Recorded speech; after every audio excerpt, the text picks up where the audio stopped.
I tend to isolate myself is a big part of it, but the biggest part is anger. There was a point in my life where it could be said that I was just angry all the time.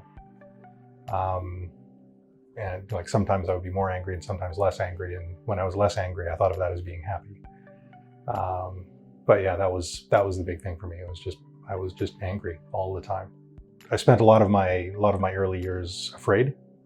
And I think at some point I just got tired of being afraid and was angry about it. And I think the isolation comes from the fear. My best guess is that by my mid-20s, I'd been depressed for 20 years. So I'm pretty sure I was somewhere between 4 and 6 when it started. I moved to Edmonton, I didn't know anybody. Even worse, the company I'm working for started having me work from home after a couple of months. So I wasn't meeting anybody. And I found I was starting to fall back into some of the patterns.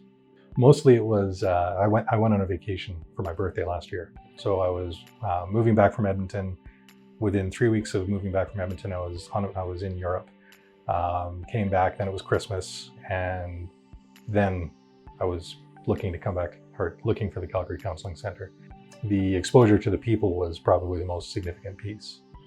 To see people kind of struggling with things that I was struggling with just a couple of years ago, or even struggling in different ways than I was, I thought was quite valuable.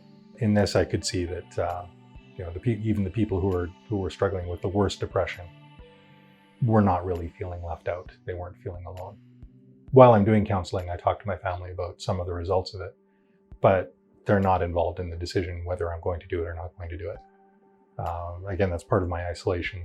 I don't. I actually have an example from recent personal experience. I've been taking French with Alliance Française.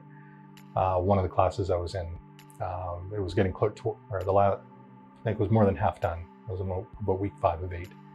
And I realized that I wasn't making any progress. So I went and talked to the administration and got switched back into the previous session without talking to the teacher of my current session. It doesn't occur to me to talk to people about decisions I'm making.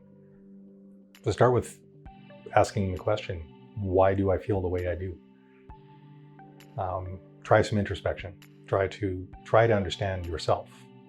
I don't know that I had an initiating incident in my life.